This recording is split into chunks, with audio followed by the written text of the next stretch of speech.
Hi, and welcome to my small but atmospheric journey through Belarus. I'm not trying to show everything. My goal is simply to enjoy the country, visit a few places with a special vibes, and get a rich, immersive experience within a fairly short time.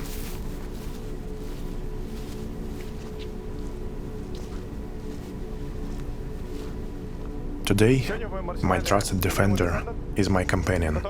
I've already spent one night sleeping in it on the way from St. Petersburg to Belarus and have safely made it to the Vitebsk region. And right here, just off the road, I stumbled upon an interesting location.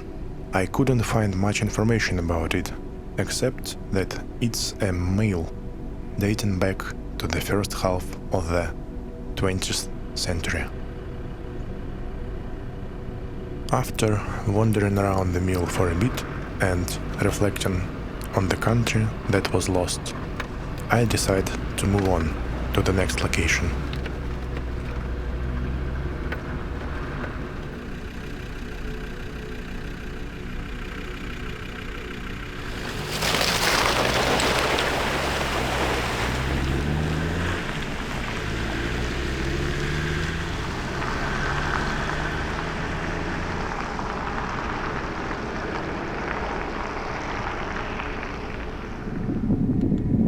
An evening begins to fall.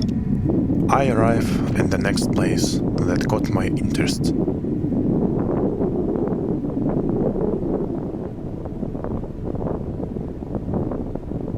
It's still unclear where these crosses came from and what they truly mean. Various sources describe this place as a pagan sanctuary. That said, no one knows for sure who created it or when.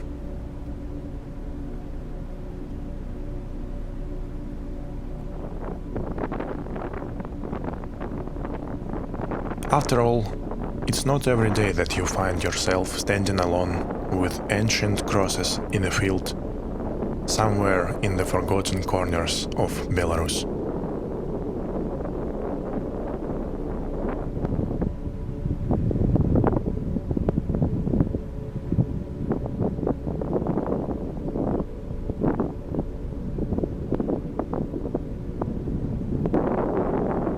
Before complete darkness sets in, I want to make it to one more location, especially since the road ahead won't be an easy one.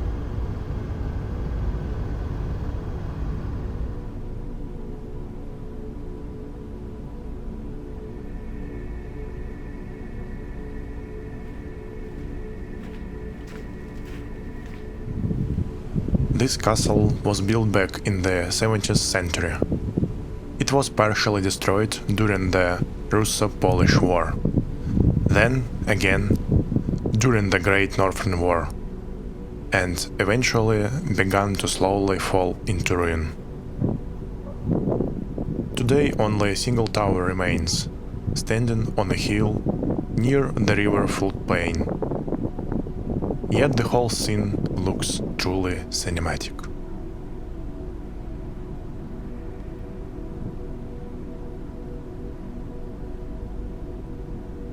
And from the tower's half-ruined windows, there is a beautiful view of the Transfiguration Church, located right in the village of Smolyany.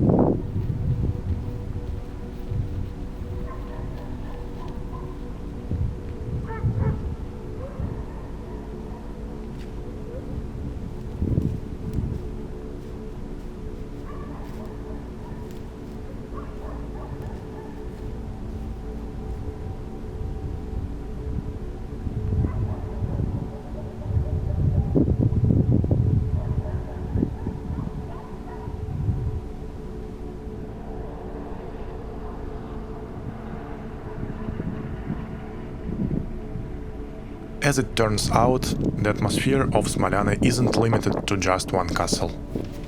Very close by, another truly incredible structure was waiting for me. The Church of the Virgin Mary. Once part of a Dominican monastery, was also built in the 17th century, making it quite an old structure. With every step, I increasingly felt that Belarus was revealing itself to me in a far more interesting way than during my first visit. On one hand, it's very similar to Russia. On the other, it feels much cozier, more compact, and the influence of the West is far more noticeable. Something that naturally sparks deep interest. Even the ruins here look far more tidy and well cared for. The local residents try to look after them.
After this village, I headed to Minsk, where I spent the night and met my friend Uliana. Together, we are about to visit another location.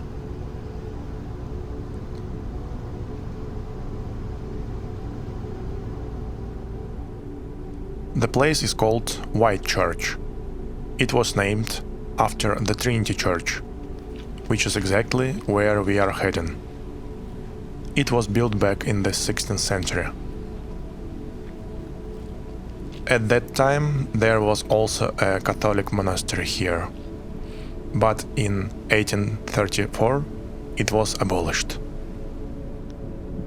And since then, the place has gradually fallen into decay.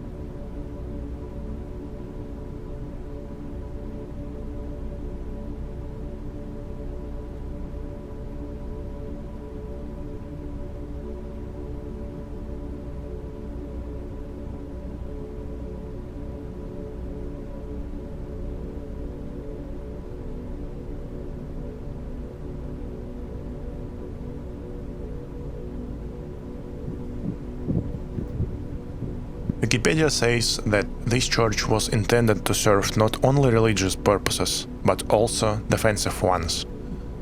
It has very thick walls, narrow embrasure-style windows, and a massive bell tower.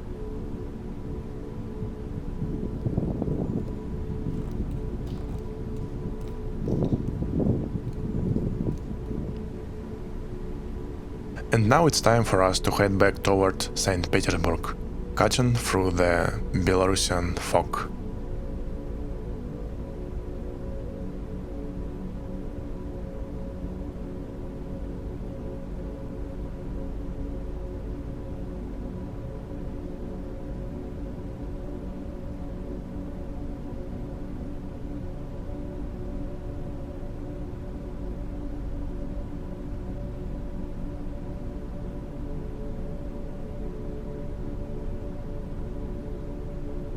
Just before reaching the Russian border, we decided to stop for a coffee and a short break in this wonderful forest.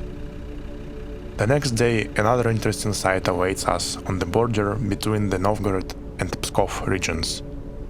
I decided to include it in this video, even though it's no longer Belarus.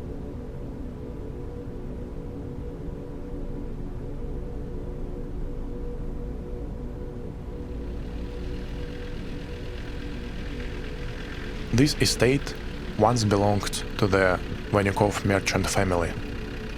In the 17th and 18th centuries, textile manufacturing was rapidly developing in Russia, and the Vanyukovs managed to build their wealth through it. That wealth allowed them to construct this remarkable estate, whose ruins we can still see today. What's especially interesting is that it was built in the Gothic style, which wasn't particularly popular at that time, making this place unique in its own way. Even more surprisingly, the tower has survived in relatively good condition, despite having lived through the Second World War. Even the weather vane and railings are still intact. Most likely this is because the tower is inaccessible. The staircase simply no longer exists.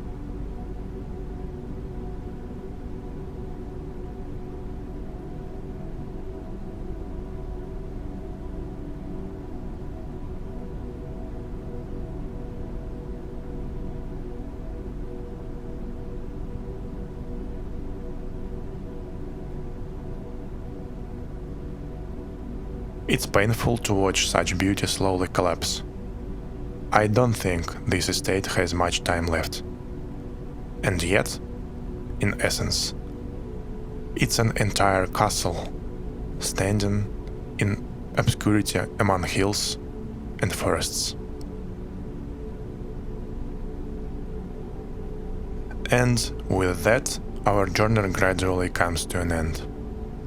We are heading back to St. Petersburg, pushing through a snowstorm.